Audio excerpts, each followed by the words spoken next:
Here's a name that's going to mean everything to some of you and absolutely nothing to others. Outlive.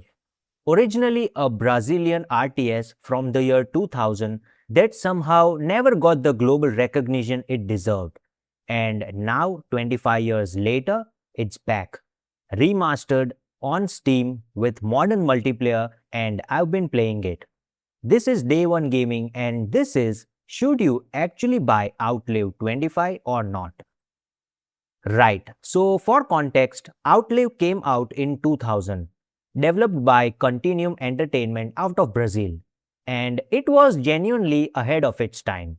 Good RTS mechanics, two asymmetric factions, a full campaign, and a personality. The problem was it came out in the same era as StarCraft, Age of Empires 2, and Red Alert 2, three of the greatest strategy games ever made, and as a result, it got buried. Outlive 25 is the remaster.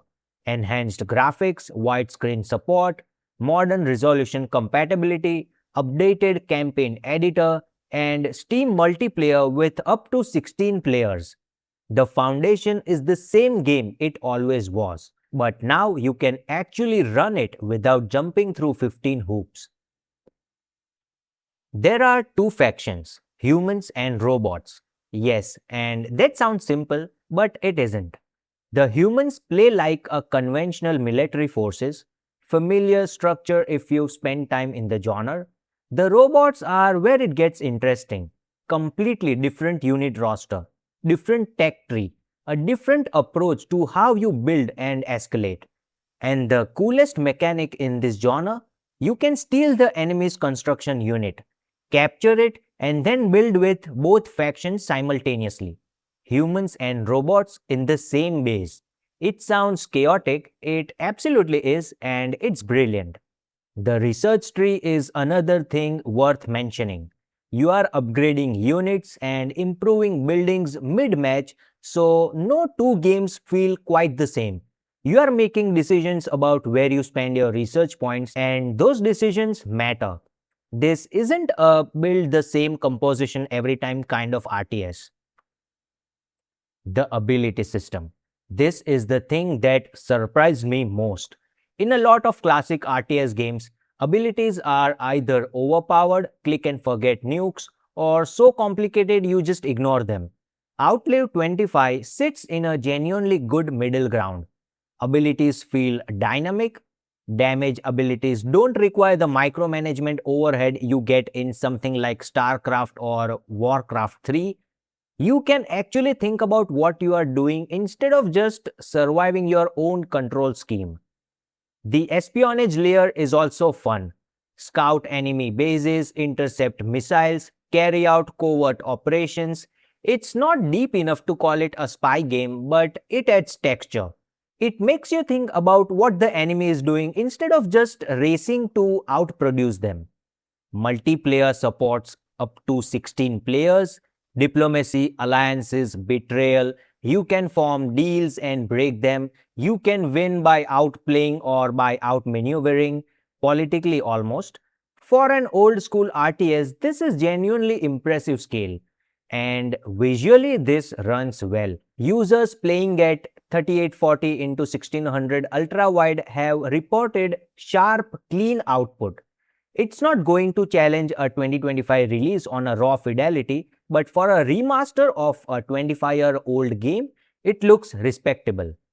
More importantly, it just works on modern machines without jumping through compatibility hoops. Let's be honest, there are things missing that should not be missing in 2026. WASD camera movement is not in the game. In 2026, you are scrolling with the mouse at the screen edges, which is how we did it in 2000 and which feels exactly as dated as that sounds. It also means you can't scroll with the edge of the screen turned off unless you have another way to move the camera, which you don't. The new campaign intro sequences have also landed badly with people who played the original. New music, new dialogue, new story additions, and a meaningful chunk of a community feels it actively hurts the nostalgia rather than enhancing it. If you are coming in fresh, you probably won't notice. If you played the original, your mileage may vary significantly. And there's a game paused, game resumed voice line that interrupts every time for the love of everything. These are fixable things. The developers have shown they are listening. The game improved substantially in the months between announcement and launch, but right now some of these issues are actively stopping people from enjoying it. So, should you buy it? If you played the original Outlive and have any nostalgia for it, yes, immediately. It's the game you remember. It runs properly and there's an actual online community now. If you are an RTS fan who somehow missed this one the first time around, also yes, with an asterisk. The fundamentals are solid, the faction design is clever, the ability system punches above its weight, there's a campaign editor with custom scripting, and the multiplayer ceiling is genuinely high. For the price point it's asking, it's a good investment. If you are purely a polished first player who needs everything to feel modern, wait. Give it a couple of patches. The rough edges are real and they are kind of the thing that will bother you more than the average player. Outlive 25 is not a perfect remaster, but it's a good one. And this game has been waiting 25 years for people outside Brazil to actually play it. Don't miss it twice. So that's Outlive 25. Drop a comment, especially if you played the original. I want to know which faction you are on and if you managed to run both at the same time yet. Hit like if this helped, subscribe if you are new. We cover new releases, remasters and hidden gems every week. This is Day One Gaming. See you next time.